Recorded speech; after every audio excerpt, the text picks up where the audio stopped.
उन्होंने तुरंत पीछे खींच लिया। बिना सांस मांस की पुतली जब खिलखिलाकर हंसी तो मारे भय के राजा भोज का रंग उड़ गया। पूरी सभा में घोर सन्नाटा पसर गया। राजा भोज ने किसी तरह साहस जुटाया और सिंहासन पर बनी पुतलियों की तरफ देखते हुए बोले, तुम सबने ऐसा क्या देखा जो तुम यूं खिलखिलाकर हंसी? क्या मैं बलशाली राजा गज का पुत्र यशस्त्री नहीं हूँ? क्या मैं क्षत्रियों में कायर हूँ? क्या मैं निर्बल या नपुंसक हूँ? क्या मैं निर्दयी हूँ? क्या मेरी प्रजा मेरी आज्ञा नहीं मानती? क्या मेरे दरबार में योग्य पंडित नहीं है? क्या मेरे राज्य में पद्मिनी जैसी गुणी और सुंदर स्त्रियां नहीं हैं? क्या मैं राजनीति का ज्ञाता नहीं हूँ? क्या मैं कभी किसी सभा में अपमानित होकर बैठा हूँ? आखिर ऐसा क्या कारण है जो तुम सब मुझ पर यूं हंसी? कृपया मुझे बताओ। राजा की यह स्पष्ट और आत्माभिमानी बात सुनकर सिंहासन पर बनी उन पुतलियों में से रत्नमंजरी नामक प्रथम पुतली सिंहासन से निकलकर मानव रूप में राजा भोज के सामने प्रकट हो गई और बोली, हे राजन, मेरी बात ध्यान लगाकर सुनो। मैं तुम्हें एक कथा सुनाने जा रही हूँ। जो भी बातें तुमने अपने विषय में कही वे सब ठीक हैं। तुम्हारा तेज तो सूर्य से भी अधिक अग्नि की ज्वाला के समान है, परंतु इन सब का इतना भी घमंड मत करो, क्योंकि ये कोई साधारण सिंहासन नहीं है। तुमने अपने मन में न जाने क्या सोच लिया है। बस थोड़ी सी शक्ति और वैभव पाकर तुम अहंकार में डूब गए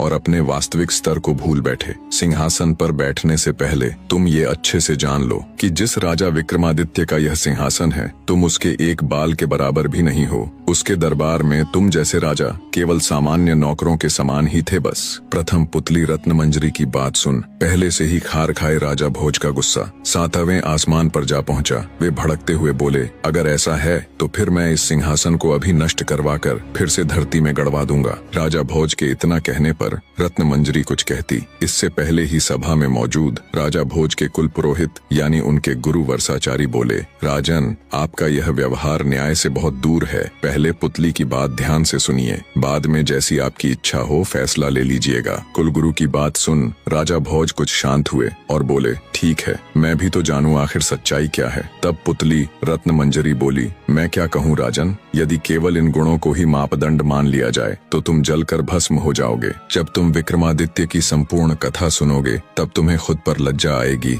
और तुम जिस जीवन को महान समझ रहे हो तुम्हें ये तुच्छ लगने लगेगा। और रही बात हमें और इस सिंहासन को नष्ट कर फिर से धरती में गाड़ने की, तो हमें कोई भय नहीं राजन। हम तो उसी दिन मर चुकी थीं जिस दिन राजा विक्रमादित्य दिव्यलोक में चले गए थे। इतने में राजा का दीवान यानी उनका प्रधानमंत्री पुतली से बोला, हे सिंहासन की पुतली, अब बातों में वक्त जाया मत करो और अपने इस गुस्से को त्याग कर हमें राजा विक्रमादित्य की कथा सुनाना प्रारंभ करो। तब प्रथम पुतली रत्नमंजरी कथा कहना आरंभ करती है, तो सुनो राजन।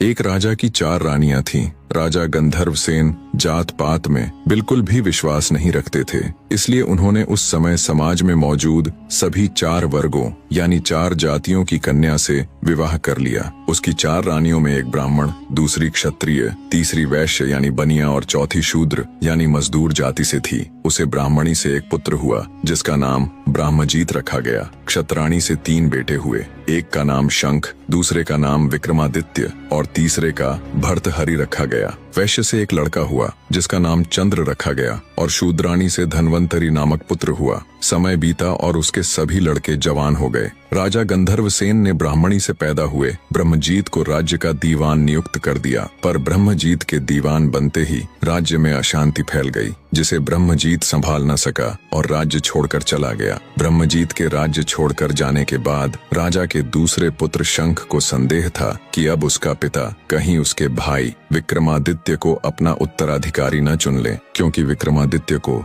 हर क्षेत्र में महारत हासिल थी। हर तरह से निपुण होने के कारण राजा का मोह सबसे अधिक विक्रमादित्य में ही था। इसी के चलते एक दिन शंख ने अपने पिता राजा गंधर्वसेन की हत्या कर दी और स्वयं उज्जैन का राजा बन बैठा। जब राजा गंधर्वसेन की हत्या की खबर उसके बाकी बेटों ने सुनी तो वो सब अपनी जान बचाने के लिए राज्य छोड़कर भाग खड़े हुए। विक्रमादित्य को जब अपने भाई के इस कृत्य का पता चला तो उन्हें अपने भाई पर अथाह क्रोध आया, पर समय की नजाकत को भांपते हुए उन्होंने बुद्धि से काम लिया कि अभी समय उसके पक्ष में बिल्कुल भी नहीं है। सारा राज्य काज, शस्त्र बल इत्यादि उसके भाई शंख के नियंत्रण में है। अंततः समय अनुकूल न होने के कारण विक्रमादित्य भी उज्जैन को छोड़कर जंगलों में चले जाते हैं। सबके जाने के बाद शंख आराम से उज्जैन नगरी के ऊपर शासन करने लग जाता है, पर फिर भी उसे रह रहकर ये डर सताता कि एक दिन उसके भाई वापस आकर उसकी हत्या कर ये सत्ता छीन लेंगे। इसी आशंका के चलते राजा शंख ने निर्णय लिया कि वो अपने भाइयों का पता लगाकर उन्हें भी मरवा देगा।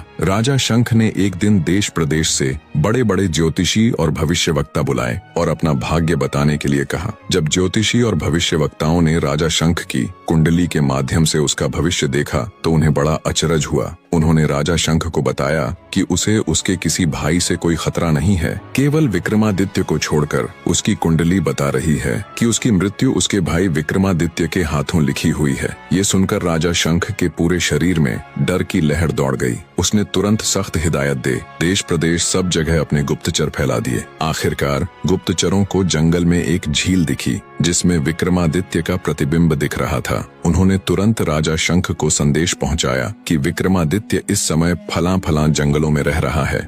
राजा शंख को जब विक्रमादित्य का पता चला कि वो जंगलों में रह रहा है तो उन्होंने तुरंत एक तांत्रिक को बहुत से धन का लालच देकर बुलाया और उसके साथ मिलकर विक्रमादित्य को मारने की योजना बनाई। योजना के अनुसार तांत्रिक जंगलों में विक्रमादित्य के पास जाकर उसे देवी काली की पूजा करने के बहुत से लाभ बताकर उसे पूजा करने के लिए राजी कर लेगा। जब वे इस क्रिया के लिए सहमत हो जाएंगे तब देवी आराधना के अंतिम चरण को पूरा करने के लिए तांत्रिक उन्हें सिर झुकाकर आराधना संपन्न करने को बोलेगा। जैसे ही विक्रमादित्य अपना सिर झुकाएंगे वैसे ही पेड़ों की आड़ में खड़ा राजा शंख उनका सिर धड़ से अलग कर देगा। योजना बना उसे अंजाम तक पहुंचाने के लिए तांत्रिक जंगलों की तरफ चल पड़ता है। थोड़ी दूरी बनाकर राजा शंख भी उसके पीछे पीछे हो लेते हैं। जब तांत्रिक जंगल में जाता है तो उसे विक्रमादित्य वहां मिल जाता है। योजना के अनुसार तांत्रिक उन्हें पूजा अर्चना के लिए सहमत कर लेते हैं। जब आराधना के अंतिम चरण में तांत्रिक ने उन्हें सिर झुकाने को बोला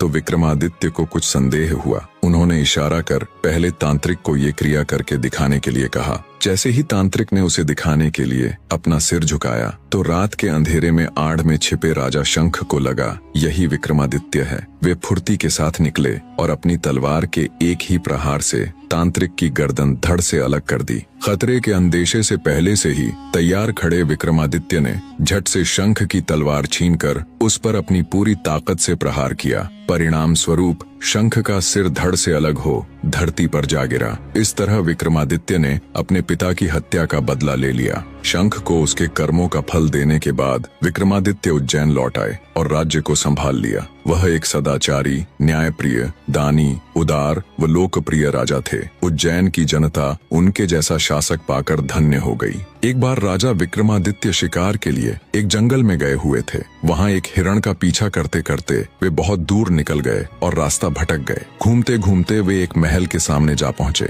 वह महल लूतवरण नाम के एक व्यक्ति का था जो उस राज्य का दीवान था। राजा विक्रमादित्य उनके पास गए। दोनों में वार्तालाप हुई। दोनों ने एक दूसरे को अपना परिचय दिया। विक्रमादित्य का परिचय मिलने पर दीवान लूतवरण उनसे मिलकर अत्यंत प्रसन्न हुए। वे उसे अपने राजमहल ले गए और उनका आदर आतिथ्य किया। लूतवरण ने विक्रमादित्य को बताया कि उन्हें इस राज्य के राजा बाहुबल से मिलना चाहिए। वे अत्यंत सरल और धार्मिक राजा हैं। उनके पास एक ऐसा सिंहासन है जो अत्यधिक शक्तिशाली है। कहा जाता है उस सिंहासन को स्वयं महादेव ने इंद्रदेव को भेंट किया था और बाद में इंद्रदेव ने प्रसन्न होकर वो सिंहासन राजा बाहुबल को दे दिया। आगे लूतवरण ने कहा, हे राजा विक्रमादित्य, आपके अंदर वो सभी गुण मौजूद है जो एक चक्रवर्ती सम्राट के अंदर होने चाहिए। बस किसी चीज की कमी है तो वो है उस दिव्य सिंहासन की। मैं आपको राजा बाहुबल के पास ले चलता हूँ। जब वो आपसे कुछ मांगने को कहे तब आप उनसे वो दिव्य सिंहासन मांग लेना। इसी मकसद के साथ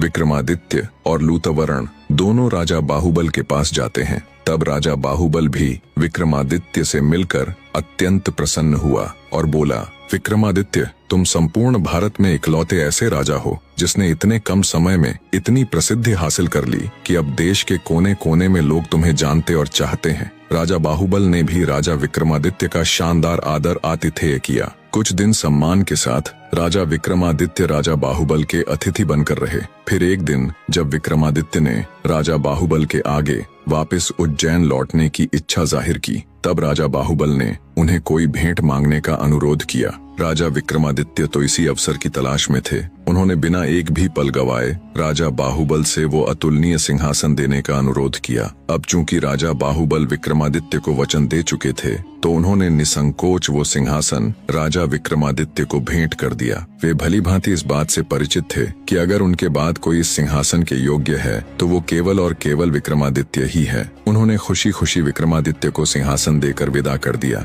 जब राजा विक्रमादित्य उस अद्वितीय सिंहासन के साथ उज्जैन नगरी पहुंचे तो उनकी पूरी प्रजा में खुशी की लहर दौड़ गई। उस सिंहासन को देखने दूर दूर से राजा महाराजा उज्जैन आने लगे। राजा विक्रमादित्य ने भारी सभा का आयोजन किया और दूर दराज से विद्वान पंडित बुलाए और उनके समक्ष अपनी इच्छा जाहिर की कि वो एक भारी अनुष्ठान करना चाहते हैं। कृपया आप सब देखकर बताएं, क्या वो इसके योग्य है? तब पंडित विद्वान सभी ने एक स्वर में कहा, राजन, आपका प्रताप तीनों लोकों में छाया हुआ है। आपका कोई बैरी नहीं। आपको जो करना हो कीजिए। अपने समस्त खानदान को आमंत्रित कीजिए। 1.25 लाख कन्यादान और 1.25 लाख गायें दान कीजिए। ब्राह्मणों को धन दीजिए और जमींदारों का 1 साल का लगान माफ कर दीजिए। इतनी कथा सुनाकर प्रथम पुतली रत्न मंजरी बोली, हे राजा भोज, आपने अगर कभी ऐसा दान किया है तो आप सिंहासन पर अवश्य बैठें। पुतली की बात सुनकर राजा भोज का अपना सा मुंह हो गया। उन्हें खुद पर बहुत लज्जा आई। वे दरबार में उपस्थित समस्त राज्यसभा सदस्यों से बोले, आज का दिन तो गया, अब तो कल ही सिंहासन पर बैठेंगे। इस तरह सिंहासन बत्तीसी की प्रथम पुतली ने राजा भोज को सिंहासन पर नहीं बैठने दिया। अब बारी थी दूसरी पुतली चित्रलेखा की। कहानी के आगे का भाग भी बहुत जल्द विद इन वीक आप सबके सामने होगा। धन्यवाद मेरे प्यारे दर्शकों।